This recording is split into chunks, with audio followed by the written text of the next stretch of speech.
Hi friends, welcome back to M drama glimpse. இன்னைக்கு நம்ம எப்படிப்பட்ட ஒரு கதை பார்க்க போறோம்னா, ஹாப்பினஸ், சேட்னஸ் பிளஸ் சஸ்பென்ஸ் இது மூணையும் சேர்த்து அடுத்து என்ன நடக்கும் அப்படிங்கிற மாதிரி நம்மள ஒவ்வொரு எண்ட் ஆஃப் தி எபிசோடும் யோசிக்கிற வைக்கிற ஒரு சூப்பரான டைம் டிராவல் லவ் ஸ்டோரியை தான் இன்னைக்கு நான் சொல்ல போறேன். 10 வருஷத்துக்கு முன்னாடி இறந்து போன நம்ம ஹீரோவை பாஸ்ட்ல போய் மீட் பண்றதுக்கு நம்ம ஹீரோயினுக்கு ஒரு சான்ஸ் கிடைக்குது. அந்த சான்ஸை யூஸ் பண்ணி எப்படியாச்சும் திரும்பி நம்ம ஹீரோவை உயிரோட கொண்டு வரணும்னு சொல்லி நம்ம ஹீரோயின் நினைப்பாங்க. ஆனா அப்படி அவங்க பாஸ்ட்குள்ள போறனால அவங்க பல விஷயத்த பிரசன்ட்ல சேஞ்ச் பண்ணிடுவாங்க. அதனால என்னென்ன விளைவுகள் வரும், அது மட்டும் இல்லாம நம்ம ஹீரோவோட சாவுக்கு என்ன காரணம் அப்படிங்கறத ஒவ்வொரு எபிசோடும் நம்மளை யோசிக்க வச்சு அப்படி மண்டையை குழப்பி கடைசியில் ஒரு பெரிய ட்விஸ்டா கொடுப்பாங்க. பார்க்கணும், அப்படியே மைண்ட் ப்ளோயிங்கா இருக்கும். இதுக்கிடையில நம்ம ஹீரோயின் கடைசியா நம்ம ஹீரோவை காப்பாத்தினாங்களா இல்லையா அப்படிங்கிற ஒரு அழகான டைம் டிராவல் கதையை தான் இன்னைக்கு நம்ம பார்க்க போறோம். இதே மாதிரி நிறைய கதை கேட்க மறக்காம என் சேனலை சப்ஸ்கிரைப் பண்ணிருங்க. அப்பதான் நான் போடுற ஒவ்வொரு வீடியோவும் உங்களுக்கு கரெக்டா நோட்டிஃபை ஆகும். சோ ஓகே கைஸ், வாங்க இன்னைக்கு கதைக்குள்ள போகலாம்.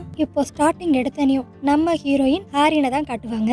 அவங்க ஸ்கூல் டைம்ல இருக்கிறப்ப இன்னைக்கு அவங்களுக்கு பர்த்டே. நம்ம ஹீரோவை பாக்குறக்க வேகமா அப்படி போவாங்க. அப்படியே பின்னாடி ஒரு வாய்ஸ் ஓவர், இன்னைக்கு என்னோட பர்த்டே, இன்னைக்கு நான் என்னோட ஃப்ரெண்டு கிட்ட என்னோட லவ்வை சொல்ல போறேன். எனக்கு அவனை 10 வருஷத்துக்கு மேலேயே தெரியும். இந்த பர்த்டே என்னோட மறக்க முடியாத பர்த்டேவா இருக்க போகுது அப்படிங்கிற மாதிரி சொல்லிட்டு போட்டோ ஸ்டுடியோ கிளப்புக்குள்ள போவாங்க. அங்க பார்த்தா நம்ம ஹீரோ நம்ம ஹீரோயினுக்காக ஹாப்பி பர்த்டே அப்படிங்கிற போஸ்டர்ஸ்லாம் ஒட்டி கேக்கெல்லாம் வாங்கி ரெடியா எல்லாம் செட் பண்ணி வச்சிருப்பாரு. ஆனா நம்ம ஹீரோ அங்க இருக்க மாட்டாரு. எங்க அவனை அப்படின்னு சொல்லிட்டு நம்ம ஹீரோயின் தேடிட்டே போவாங்க. ஓ, எனக்கு ஏதோ பெரிய சர்ப்ரைஸ் வச்சிருக்கான் போல அப்படின்ட்டு. அதே ரூம்ல போட்டோ டெவலப் பண்றதுக்கு ஒரு ஏரியா மாதிரி இருக்கும். அதுக்குள்ள போய் கர்ட்டனை விலக்கி பார்த்தா நம்ம ஹீரோயினுக்கு பெரிய ஷாக்கு. என்னன்னா நம்ம ஹீரோ அங்கேயே சூசைட் அட்டெம்ப்ட் பண்ணி இறந்து போய் கிடப்பாரு. இதை பார்த்து அவங்களுக்கு எப்படி இருக்கும், பர்த்டே அன்னைக்கு ப்ரப்போஸ் பண்ணணும்னு சொல்லி வந்தவங்க இப்படி ஆயிருச்சு. அது அவங்க கண்ணு முன்னாடி அவங்க லவ்டு ஒன்ஸ் இறந்து கிடக்குறாங்க. நம்ம ஹீரோயின் அப்படி கதறி அழுவாங்க. அப்படி இங்க கட் பண்ணி 10 வருஷம் கழிச்சு கட்டுவாங்க. இப்போ நம்ம ஹீரோயின் ஒரு அனிமல் ரெஸ்கியூ டீம்ல தான் ஒர்க் பண்ணிக்கிட்டு இருப்பாங்க. இப்போ கூட ஒரு அனிமலை ரெஸ்கியூ பண்ற ப்ராசஸ்ல தான் அவங்க இருப்பாங்க. அடுத்து அந்த வேலையெல்லாம் முடிச்சுட்டு அப்படி ஆஃபீஸ்க்கு வந்தா ஒரு கேக் ஒன்று இருக்கும். இன்னைக்கு நம்ம ஹீரோயினோட பர்த்டே போல. அதை யார் அனுப்பிச்சிருப்பாங்கன்னா நம்ம ஹீரோவோட அக்கா. அடுத்து அப்படியே நம்ம ஹீரோயின் அவங்களுக்கு ஃபோன் பண்ணி பேசுவாங்க. எப்படி இருக்கீங்க, உங்க ஃபேமிலியில எல்லாரும் எப்படி இருக்காங்க அப்படிங்கிற மாதிரி கேட்பாங்க. எல்லாரும் நல்லா இருக்கும். இன்னைக்கு நைட்டு நாங்க சியோ ஜுன்னையும் பார்க்க போவோம் அப்படிங்கிற மாதிரி சொல்லுவாங்க. சியோ ஜுன்னா யாருன்னா நம்ம ஹீரோ தான். அதாவது அவங்க என்ன மீன் பண்றாங்கன்னா, நம்ம ஹீரோவோட கல்லறைக்கு போறோம் அப்படிங்கிற மாதிரி தான் சொல்லுவாங்க. ஏன்னா இன்னையோட நம்ம ஹீரோ இறந்து 10 வருஷம் ஆச்சு. கரெக்டாக நம்ம ஹீரோயினோட பர்த்டே அன்னைக்கு தானே அவர் இறந்திருப்பாரு. இதை பற்றி அப்படி பேசுகிறப்ப 2 பேருக்குமே ரொம்ப சேடாக இருக்கும். ஏன்னா இவங்க கேர்ள் ஃப்ரெண்ட், அவங்க அக்கா. அடுத்து கொஞ்ச நேரத்திலேயே நம்ம ஹீரோயினுக்கு இன்னொரு அனிமல் ரெஸ்கியூ ப்ராசஸ் வந்து ஷெடியூல் ஆயிரும். அவங்களும் வேகமாக அந்த இடத்துக்கு போவாங்க. பார்த்தா அது எந்த லொக்கேஷன்னா நம்ம ஹீரோயினோட ஸ்கூலு. அந்த ஸ்கூலை பார்த்தோன்னே நம்ம ஹீரோயின் ஒரு மாறிடுவாங்க. அவங்களுக்கு இந்த ஸ்கூலில் எவ்வளோதான் ஹாப்பி எமோஷன்ஸ் இருந்தாலும் ஆனால் அதை விட பெரிய ஒரு கவலை இந்த ஸ்கூலில் அவங்களுக்கு நடந்திருக்கு. ஆனால் இருந்தாலும் அதெல்லாம் வெளிக்காட்டிக்காம அப்படியே அந்த அனிமலை தேடுற வேலையில் அவங்க இறங்கிடுவாங்க. அப்போ அங்கே இருக்க கேன்டீனை அவங்க கிராஸ் பண்ணுவாங்க. நம்ம ஹீரோனுக்கு அப்படியே பழைய ஞாபகங்கள்லாம் வரும். நம்ம ஹீரோ கூடயும் அவங்க ஃப்ரெண்ட்ஸ் கூடயும் டைம் ஸ்பெண்ட் பண்ணது. நம்ம ஹீரோ ஒரு ஃபோட்டோகிராஃபர், என்ன ஒரே ஒரு ஃபோட்டோ எடை அப்படிங்கிற மாதிரி நம்ம ஹீரோயின் அங்கே பேசிக்கிட்டு இருப்பாங்க. நம்ம ஹீரோவும் சேச்சே ஒன்னெல்லாம் எடுத்து என் ஃபிலிம் ரோல்லாம் நான் வேஸ்ட் பண்ண மாட்டேன் அப்படிங்கிற மாதிரி அவரும் பதிலுக்கு கலாய்ச்சிக்கிட்டு இருந்திருப்பாரு. இது எல்லாமே இப்போ நம்ம ஹீரோயின் அப்படின்னு நினச்சி பார்ப்பாங்க. அடுத்து ஒரு காரிடோரில் அந்த டாகை கண்டுபிடிச்சிருவாங்க. சரின்னு சொல்லிட்டு அதை எப்படியாண்டு பிடிச்சலான்னு சொல்லி வேகமாக போவாங்க. திடீர்னு அப்போ நம்ம ஹீரோ வாய்ஸ் கேட்குற மாதிரி இருக்கும். பார்த்தா அப்படியே நம்ம ஹீரோ நடந்து போனது எல்லாமே திரும்பி அப்படியே நம்ம ஹீரோயினுக்கு ஸ்ட்ரைக் ஆகும் மைண்டில். இப்போ ஏதோ ப்ரெசென்ட்ல தான் நம்ம ஹீரோ அப்படியே நடந்து போகிற மாதிரி அவரை ஃபாலோ பண்ணிக்கிட்டு அப்படியே நம்ம ஹீரோயின் அந்த ஃபோட்டோ கிளப்புக்குள்ளே போவாங்க. அதுக்குள்ளே போனோனையும் திரும்பி இன்னொரு பழைய ஞாபகங்கள் நம்ம ஹீரோயினுக்கு. ஒரு நாள் அந்த கேமரால நம்ம ஹீரோயின் வந்து அந்த ஃபிலிம் ரோல போட்டுக்கிட்டு இருப்பாங்க. நான் போட்டது கரெக்டாக பாரு அப்படின்னு சொல்லிட்டு நம்ம ஹீரோ கிட்ட கேட்பாங்க. அப்போ நம்ம ஹீரோ என்ன சொல்லுவாருன்னா, நீ தப்பா போட்டிருக்க, நம்ம அந்த ரோலை போடுற விதத்தை வச்சே நம்மளால ஈஸியாக எக்ஸ்ட்ரா பிக்சர்ஸ் எடுக்க முடியும் அப்படிங்கிற மாதிரி அவர் சொல்லுவார். நம்ம ஹீரோயின் உடனே அதே எப்படி போட்டால் 24 பிக்ஸ் தான் எடுக்க முடியும் அப்படிங்கிற மாதிரி கேட்பாங்க. அதுக்கு நம்ம ஹீரோ ஒரு எக்ஸ்பிளனேஷன் கொடுப்பாரு. இந்த ரோலோட டிப்பை நீ இந்த மாதிரி வச்சு ஃபிக்ஸ் பண்ணனா உன்னால 25 போட்டோஸ் எடுக்க முடியும் அப்படிங்கிற மாதிரி சொல்லுவாரு. அது மட்டும் இல்லாம அப்ப நம்ம ஹீரோயின் என்ன சொல்லுவாங்கன்னா, போடா நீ எப்ப பார்த்தாலும் என்னை தான் சொல்லிக்கிட்டே இருக்க, உன்கிட்ட ஹெல்ப் கேட்டக்கு பதிலா நான் சியோங் சா கிட்ட கூட ஹெல்ப் கேட்டிருக்கலாம் அப்படிங்கிற மாதிரி சொல்லுவாங்க. சியோங் சானா யாருன்னா அவரும் நம்ம ஹீரோயினோட ஃப்ரெண்டு தான். இவங்க கேங்ல ஒரு ஆளு தான். இதை கேட்டு நம்ம ஹீரோக்கு லைட்டா ஒரு மாதிரி ஆகும். அவர் உடனே கேட்பாரு, அப்ப உனக்கு என்னை விட அவனை தான் பிடிக்குமா அப்படிங்கிற மாதிரி. நம்ம ஹீரோயினும் கேஷுவலா ஆமா எனக்கு அவனை தான் ரொம்ப பிடிக்கும் அப்படிங்கிற மாதிரி சும்மா வெறுப்பேத்திருக்கா சொல்லுவாங்க. இவங்க கான்வர்சேஷன்ல இருந்தே நம்மளுக்கு தெரிஞ்சிடும் 2 பேருக்குள்ளேயும் ஒரு லவ் இருக்கு. ஆனா 2 பேருமே அதை எக்ஸ்பிரஸ் பண்ணிக்கல. ஆனால் நம்ம ஹீரோக்கு வந்து ஒரு பயம், எங்க ஹீரோயின் வந்து தன்னை சூஸ் பண்ணாம சியாங் சாவை லவ் பண்ணிருவாளோ அப்படிங்கிற ஒரு பயத்திலேயே எப்பயுமே இருப்பாரு. இப்ப அப்படியே திரும்பி பிரசன்ட்ல தான் சரி அந்த அனிமலை தேடுவோன்னு சொல்லிட்டு நம்ம ஹீரோயின் அப்படியே அந்த கர்டன் ஓபன் பண்ணி பார்ப்பாங்க. திரும்பி அப்படியே நம்ம ஹீரோயினுக்கு நம்ம ஹீரோ இறந்ததுதான் ஞாபகம் வரும். இதே இடத்துல தான் நம்ம ஹீரோ இறந்திருப்பாரு. பாவம் அவங்களால டக்குன்னு பிரீத் பண்ணவே முடியாது. வெளியே வேகமா வந்துருவாங்க. பார்த்தா அந்த இடத்துல அந்த டாக் இருக்கும். சீக்கிரம் இந்த இடத்த விட்டு போகணும்னு சொல்லிட்டு கிளம்பிடுவாங்க. ஸோ அடுத்து எல்லா வேலையும் முடிச்சுட்டு அந்த ஸ்கூல்ல இருந்து அப்படியே நம்ம ஹீரோயின் கிளம்பி நடந்து வருவாங்க. அப்ப நம்ம ஹீரோயினோட ஃப்ரெண்ட்ஸ் வந்து மெசேஜ் பண்ணிருப்பாங்க, வா இந்த மாதிரி நம்ம மீட் பண்ணலாம் அப்படின்ட்டு. சரின்னு சொல்லிட்டு அப்படியே நம்ம ஹீரோயின் மெதுவா ரோட் சைடு நடந்து போய்கிட்டே இருப்பாங்களா. அங்க ஒரு கேமரா கடை ஒண்ணு இருக்கும். அதை அப்படியே நம்ம ஹீரோயின் பார்த்துட்டே இருப்பாங்க. அதுல நம்ம ஹீரோட கேமரா இருக்கும்.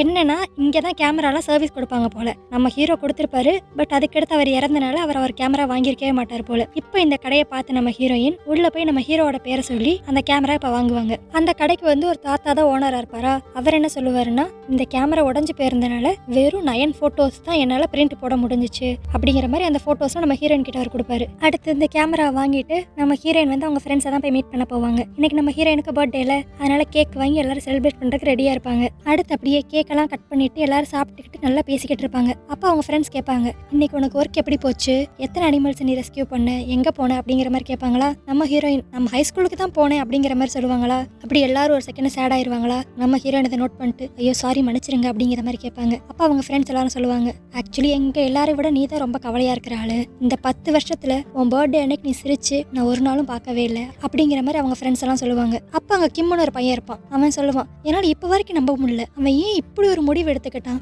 இப்படி ஒரு முடிவு எடுக்கிற ஆளே அவன் கிடையாதே அப்படிங்கிற மாதிரி பேசிக்கிட்டு இருப்பாங்க. நம்ம ஹீரோனுக்கு திடீர்னு ஒரு மாதிரி ஆயிரும் இந்த டாபிக் எடுத்து பேசணும். சரி எனக்கு லேட் ஆச்சு நான் கிளம்புறேன் அப்படிங்கிற மாதிரி அவங்க கிளம்பிடுவாங்க. ஆனா சியோங் சா புரிஞ்சுக்குவான், ஏதோ அவளுக்கு மனசு கஷ்டமா இருக்கு அப்படின்ட்டு. அப்படியே பின்னாடியே போய் நீ ஓகே தானே அப்படிங்கிற மாதிரி கேட்பாரு. அவன் கேட்கற விதத்திலேயே தெரியும் அவனுக்கும் நம்ம ஹீரோயின் மேல ஒரு இன்ட்ரெஸ்ட் இருக்கு அப்படின்ட்டு. இல்ல நான் ஃபைன் தான் நான் போறேன் அப்படிங்கிற மாதிரி நம்ம ஹீரோயின் கிளம்பிடுவாங்க. அடுத்து அப்படியே நம்ம ஹீரோயின் வீட்டுக்கு வந்து அவங்க வாங்கின போட்டோஸ் எல்லாம் பார்த்துக்கிட்டு இருப்பாங்க. அதுல டோட்டலா 9 போட்டோஸ் இருக்குமா. எல்லாத்தையும் பார்த்துட்டு ரொம்ப கவலைப்படுவாங்க. ரொம்ப கவலையா என்ன பண்ணுவாங்கன்னா அதுல இருந்து ஒரு போட்டோவை அப்படியே எரிச்சிருவாங்க. அது மட்டும் இல்லாம அந்த கேமரா பேக்ல ஒரு லெட்டர் வேற இருக்கும். அதை இப்பதான் நம்ம ஹீரோயின் ஓபன் பண்ணியே படிப்பாங்க. அதுல நம்ம ஹீரோ என்ன எழுதியிருப்பாருன்னா, என் லைஃப் வந்து நீ நினைக்கிற மாதிரி இல்ல, எனக்குள்ள பல சுகங்கள் இருக்கு, உனக்கு தெரியாத பக்கம் ஒன்று என் லைஃப்ல இருக்கு, நீங்க எல்லாரும் நினைக்கிற மாதிரி நான் ரொம்ப பொறுமையானவன்லாம் கிடையாது, இந்த மாதிரிலாம் நம்ம ஹீரோ எழுதியிருப்பாரு. அது மட்டும் இல்லாம நம்ம ஹீரோ கடைசி என்ன மென்ஷன் பண்ணியிருப்பாருன்னா, எனக்கு ஒன்று ரொம்ப பிடிக்கும் அப்படிங்கிற மாதிரி எழுதியிருப்பாரு. இதெல்லாம் அப்படியே படிச்சு பார்த்துட்டு நம்ம ஹீரோயின் ரொம்ப அழுவாங்க. அப்படியே நம்மளுக்கு சைட்ல தான் காட்டுவாங்க. அந்த போட்டோவும் அப்படியே ஃபுல்லா எரிஞ்சிரும். அப்படியே லைட்டா ஒரு கிளிச் ஒன்று வரும். பார்த்தா நம்ம ஹீரோயின் இப்போ ஸ்கூல் யூனிஃபார்ம்ல. நம்ம ஹீரோயினுக்கு ஒண்ணுமே புரியாது, என்னடா நம்ம எது கனவு உலகத்துல இருக்கோம் அப்படிங்கிற மாதிரி நினைச்சுக்கிட்டு இருப்பாங்க.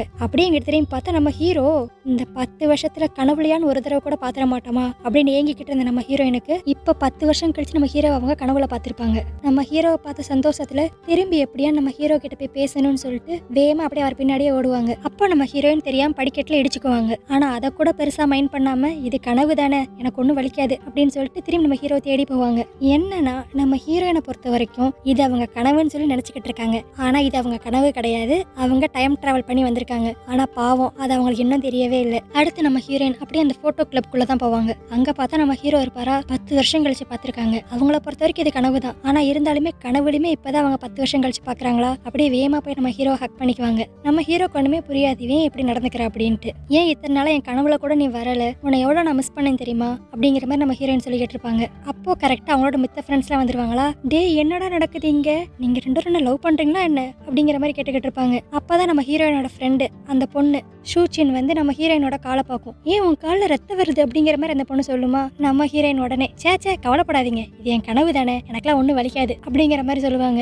இவங்க எல்லாருக்கும் ஒரு மாதிரி ஏறும். என்ன மண்டையில கிண்டல அடிபட்டுருச்சா, லூசா எதுவும் மாறிட்டியா, என்னென்னமோ உளர்ற அப்படிங்கிற மாதிரி கேட்பாங்க. அடுத்து அப்படியே நம்ம ஹீரோயினை மெடிக்கல் ரூமுக்கு கூட்டு போய் மெடிசன்ல அப்ளை பண்ணி விடுவாரு. நம்ம ஹீரோயினுக்கு அப்படியே ஆனந்த கண்ணீரா வரும். ஏன்னா யோசித்து பாருங்களேன், 10 வருஷம் கழிச்சு பாக்குறாங்க. அவங்கள பொறுத்த வரைக்கும் இது கனவு தான். ஆனா அந்த கனவு வந்து அவங்களுக்கு ரொம்ப ரியலிஸ்டிக்கா இருக்கு. அதனால அவங்க ரொம்ப ஃபீல் பண்றாங்க. அடுத்து அந்த இடத்துக்கு நம்ம சியோங் ஷாங் வருவோம். என்ன இப்ப பரவாயில்லையா, மெடிசன்லாம் போட்டாச்சா, சரி நான் அவளை கூட்டு போறேன் அப்படிங்கிற மாதிரி அவர் சொல்லுவாரா. நம்ம ஹீரோனா இல்ல பரவாயில்ல நான் பாத்துக்கிறேன் அப்படிதான் சொல்லுவாங்க. ஆனா நம்ம ஹீரோ வந்து ஓகே நீ அவளை கூட்டு போ அப்படிங்கிற அப்படிங்கிற மாதிரி சொல்லிடுவாரு. அவர் கடுப்பாவும் இருக்கும், ஆனால் அதை வெளியே காமிச்சிக்க மாட்டாரு. நல்லா நோட் பண்ணிக்கோங்க, இது எல்லாமே திரும்பி நம்ம ஹீரோயின் பாஸ்ட்ல போனதுல நடக்குது. ஆனா நம்ம ஹீரோயினை பொறுத்த வரைக்கும் இது அவங்களோட கனவு. அடுத்து அப்படியே நம்ம ஹீரோயின் வந்து அவங்க கிளாஸுக்கு வந்துருவாங்க. நம்ம ஹீரோயினும் ஷூஷினும் ஒரே கிளாஸ், மித்த பாய்ஸ் 3 பேர் வேற ஒரு கிளாஸ். நம்ம ஹீரோயின் என்ன நினைச்சாங்கன்னு தெரியல, வேகமா நம்ம ஹீரோட கிளாஸுக்கு போயிட்டு வெளியே நின்னுக்கிட்டு நம்ம ஹீரோட பேரை கத்தி கூப்பிட்டுக்கிட்டு ஹாட் எல்லாம் காமிச்சுக்கிட்டு இருப்பாங்க. அங்க ஸ்டாஃப் கிளாஸ் எடுத்துக்கிட்டு இருப்பாங்க. இது கனவு தானே அப்படிங்கிற ஒரு மெதப்பிலேயே நம்ம ஹீரோயின் வெளியே இருந்து ஹார்ட் காட்டுறது,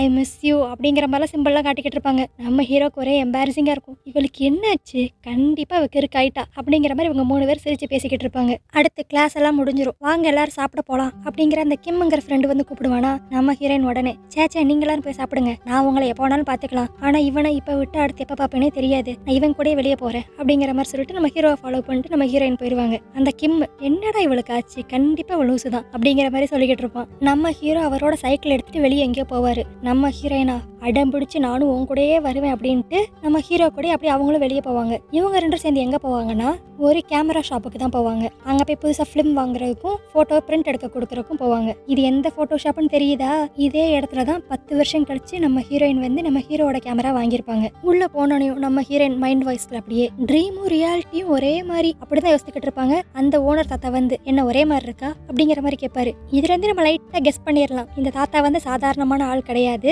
இவர்னால தான் நம்ம ஹீரோயின் வந்து இப்ப டைம் டிராவல் பண்ணி வந்திருக்காங்க அப்படிங்கிற மாதிரி. அடுத்து நம்ம ஹீரோ அவருக்கு தேவையான பொருள்லாம் வாங்கிட்டு கிளம்பலான்னு சொல்லிட்டு பில் பே பண்ணிட்டு கிளம்புவாரா. அப்ப அந்த தாத்தா நம்ம ஹீரோயினை மட்டும் கூப்பிட்டு, நீ பாஸ்ட்ல கேர்லெஸ்ஸா ஏதாவது வேலை செஞ்சேன்னா அது உனக்கு பெரிய ஆபத்தை கொண்டு வரும், இல்ல பெரிய சோகத்தை கொண்டு வரும் அப்படிங்கிற மாதிரி சொல்லுவாரு. நம்ம ஹீரோனுக்கு ஒன்றும் புரியாது, ஏன் இவர் இப்படி பேசுறாரு, இது கனவு தானே அப்படிங்கிற மாதிரி அவங்களும் சிரிச்சுட்டு அந்த இடத்த விட்டு கிளம்பிடுவாங்க. சரி வா சைக்கிள்ல ஏறு கூடுக்கு போலாம் அப்படிங்கிற மாதிரி நம்ம ஹீரோ கூப்பிடுவாரா. அந்த இடத்துல நம்ம ஹீரோயின் டக்குன்ட்டு அவங்க செல்போனை எடுத்து நம்ம ஹீரோ ஒரு போட்டோ ஒன்று எடுப்பாங்க, சும்மா ஒரு ஞாபகத்தமா ஜாலிக்கு அப்படிங்கிற மாதிரி அவங்க சொல்லிக்குவாங்க. அடுத்து அப்படியே ஸ்கூலுக்கு ரிட்டர்ன் ஆகிற வழியில நம்ம ஹீரோனோட ஃபேஸ் தான் பார்க்கணும். அவங்க மூஞ்சில அவ்வளோ ஒரு ஹாப்பினஸ் இருக்கும், உண்மையில யாருக்கு தாங்க இருக்காது. நம்ம கண்ணு முன்னாடி இறந்து போன ஒருத்தவங்களை திரும்பி பாத்திர மாட்டோமான்னு சொல்லி நம்ம எல்லாருமே ஏங்குவோம். அது கனவா இருந்தாலும் பரவாயில்ல, திரும்பி பாஸ்ட்டுக்கு போறதா இருந்தா கூட பரவாயில்ல, அவங்க கூட டைம் ஸ்பெண்ட் பண்ணணும்னு சொல்லி நினைப்போம். நம்ம ஹீரோயினை பொறுத்த வரைக்கும் இது கனவாவே இருந்தாலும் திரும்பி நம்ம ஹீரோ கூட டைம் ஸ்பெண்ட் பண்றது அவங்களுக்கு அவ்வளோ பெரிய ஒரு ஹாப்பினஸ். அதைத்தான் இந்த ஷாட்ல அப்படியே காட்டுவாங்க. அப்படியே நம்ம ஹீரோயினுக்கு லைட்டா தலைவலிக்கும், லைட்டா ஒரு கிளிச்சு வரும். திரும்பி பார்த்தா இப்ப பிரசன்ட்ல நம்ம ஹீரோயின் இப்ப நடந்தது எல்லாமே தன்னோட கனவு தான்,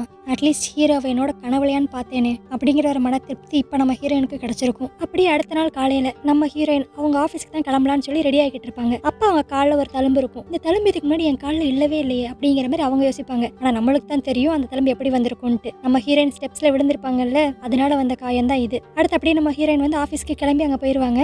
அங்க பார்த்தா நம்ம ஃப்ரெண்டு ஷியோங் சா இருப்பான். அவன் வந்து ஒரு ரிப்போர்ட்டர். என்ன இந்த பக்கம் அப்படிங்கிற மாதிரி நம்ம ஹீரோயின் கேட்பாங்களா. இல்ல இங்க ஒரு இன்டர்வியூக்காக வந்தேன், அப்படி ஒன்னையும் பார்த்துட்டு போலாம் அப்படின்னு நினைச்சேன் அப்படிங்கிற மாதிரி சொல்லுவாரு. அடுத்து இவங்க 2 பேரும் ஒரு காஃபி ஷாப் போயிட்டு நல்லா ஜாலியா பேசிக்கிட்டு இருப்பாங்க. அப்ப நம்ம ஹீரோயின் அவங்க காலை பார்ப்பாங்க. அதுக்கடுத்து அப்படியே அவங்க ஃப்ரெண்டு கிட்ட கேட்பாங்க, இந்த தழும்பு இதுக்கு முன்னாடி எனக்கு இருந்துச்சு அப்படிங்கிற மாதிரி. அவனும் யோசிச்சுட்டு ஆமா மறந்துட்டியா நீ, அன்னைக்கு ஒரு நாள் கூட நீ அடிக்கட்டுல விழுந்துட்ட, ஷியோ சூன் தான் உன்னை கிளினிக் கூட்டு போனா, திரும்பி ரிட்டர்ன் கூட நான் தானே உன்னை கிளாஸ்ல வந்து விட்டேன். இதை கேட்டு நம்ம ஹீரோயினுக்கு ஷாக் ஆயிரும், என்ன இதுல என் கனவுல எல்லாம் நடந்துச்சு அப்படிங்கிற மாதிரி அவங்க யோசிப்பாங்க. அப்பதான் அந்த சியோங் ஷா வந்து இன்னொன்னு சொல்லுவான், அது மட்டும் இல்ல அன்னைக்கு நீயும் ஷியோ சூன் வெளியே போனீங்கல்ல, மேம் கூட வந்து நீங்க 2 எங்கன்னு சொல்லி கேட்டாங்க, நம்ம ஷூச்சின் வந்து நீங்க ஹாஸ்பிட்டல் தான் போயிருக்கீங்கன்னு சொல்லி போய் சொன்னா, ஆனா கடைசியில மாட்டிக்கிட்டா, அதனால பாவ அவ கிரவுண்ட் ஃபுல்லா ஓடி வந்தா, ஞாபகம் இல்லையா அப்படிங்கிற மாதிரி இந்த ஃப்ரெண்ட் வந்து சொன்னனையும் நம்ம ஹீரோனுக்கு இப்பதான் லைட்டா அவங்க மெமரிஸ் எல்லாம் கொஞ்சம் இதை மாறுற மாதிரி ஸ்ட்ரைக் ஆகும். ஏன்னா இது வந்து இதுக்கு முன்னாடி அப்படி நடந்திருக்காது. இப்போ நம்ம ஹீரோயின் பாஸ்ட்டுக்கு போயிட்டு வந்தனால சேஞ்சஸ் தான் இது. இந்த புது மெமரிஸ் வந்து நம்ம ஹீரோயின் லைட்டா இப்பதான் ஸ்ட்ரைக் ஆகுமா, ஸோ நம்ம ஹீரோயின் கண்டுபிடிச்சிருவாங்க ஏதோ ஒன்று ஃபிஷ்ஷியா இருக்கு அப்படின்ட்டு. அடுத்து நம்ம ஹீரோயின் அப்படியே வேகமா வீட்டுக்கு வந்து அந்த சூஜின் அப்படிங்கிற பொண்ணுக்கு கால் பண்ணுவாங்க. உனக்கு ஞாபகம் இருக்கா, ஒரு தடவை நான் கீழே விழுந்து என் காலில் அடிபட்டுச்சு, அன்னைக்கு மதியானம் நானும் ஷியோச்சுன்னும் வெளியே போனோம், அப்ப நீ கூட ஸ்டாஃப் கிட்ட போய் சொல்லி மாட்டிக்கிட்டு கிரவுண்டை சுத்தி வந்து உனக்கு ஞாபகம் இருக்கா அப்படிங்கிற மாதிரி கேட்பாங்க. அதுக்கு அந்த பொண்ணு எனக்கு ஞாபகம் இருக்கு, நான் எப்படி மறப்பேன், ஒன்னால தானே எனக்கு அந்த பனிஷ்மெண்ட்லாம் வந்துச்சு அப்படிங்கிற மாதிரி சொல்லும். இதை கேட்டு நம்ம ஹீரோயின் ஷாக்கு. ஸோ அவங்க மெமரியில மட்டும் இது இல்ல, தன்னோட ஃப்ரெண்ட்ஸ் 2 பேருமே இதைத்தான் சொல்றாங்க. ஸோ நம்ம ஹீரோயின் அடுத்து என்ன பண்ணுவாங்கன்னா அவங்களோட பழைய போனை தேடி எடுப்பாங்க. அதை ஓபன் பண்ணி கேலரிக்குள்ள போய் பார்த்தா நம்ம ஹீரோ அவங்க ஒரு போட்டோ எடுத்திருப்பாங்களா, அந்த போட்டோ இருக்கும். ஸோ இப்பதான் நம்ம ஹீரோயினுக்கு ஸ்ட்ரைக் ஆகும். ஸோ அவங்க இவ்வளவு நேரம் இருந்தது கனவு கிடையாது, அவங்க பாஸ்ட்டுக்கு போயிட்டு வந்திருக்காங்க அப்படிங்கிறது இப்பதான் நம்ம ஹீரோயினுக்கே புரியும். ஸோ அடுத்து என்ன, நம்ம ஹீரோயின் அப்படியே அந்த போட்டோ பேக்கை தேடி அதுல இருந்து போட்டோஸ்லாம் எடுத்து வச்சுக்குவாங்க. ஸோ நான் பாஸ்ட்டுக்கு போய் எப்படியான்னு எல்லாத்தையும் சேஞ்ச் பண்ணி அவனை உயிரோட கொண்டு வந்தே ஆகணும் அப்படிங்கிற ஒரு முடிவுக்கு வந்துருவாங்க. இப்போ அடுத்து அவங்க கிட்ட இருக்க 2வது போட்டோவை போட்டு எரிப்பாங்க. நம்ம ஹீரோயின் நினைச்ச மாதிரியே அவங்க பாஸ்ட்டுக்கு போயிருவாங்க. நம்ம ஹீரோயினுக்கு ஒரே சந்தோஷம், நான் எப்படியான்னு இந்த வட்டம் அவனை காப்பாத்திடுவேன் அப்படின்னு சொல்லிட்டு நம்ம ஹீரோவை தேடி போவாங்க. அப்படி இந்த இடத்துல இந்த எபிசோட் முடிஞ்சிடும். ஸோ இப்போ நம்ம ஹீரோயினுக்கு பாஸ்ட்டுக்கு எப்படி போறதுங்கிற வழி தெரிஞ்சிருச்சு. ஸோ இதை யூஸ் பண்ணி அவங்க பாஸ்ட்டுக்கு போய் என்னென்ன சேஞ்சஸ் இனி பண்ண போறாங்க, இதனால என்னென்ன பிரச்சனை வரப்போகுது, கடைசியில் நம்ம ஹீரோவை அவங்க காப்பாத்துவாங்களா மாட்டாங்களா, நம்ம ஹீரோ உண்மையில எதுக்காக சூசைட் பண்ணாரு அப்படிங்கிற பேலன்ஸ் கதை எல்லாமே அடுத்த எபிசோட்ல நான் சொல்றேன். அடுத்து நான் போட போற வீடியோ உங்களுக்கு கரெக்டா நோட்டிஃபை ஆகணும்னா மறக்காம என் சேனலை சப்ஸ்கிரைப் பண்ணிருங்க. அப்பதான் நான் போடுற ஒவ்வொரு வீடியோஸும் உங்களுக்கு கரெக்டா நோட்டிஃபை ஆகும். ஓகே கைஸ், நாளைக்கு வீடியோல உங்களை பார்க்குறேன். பாய்.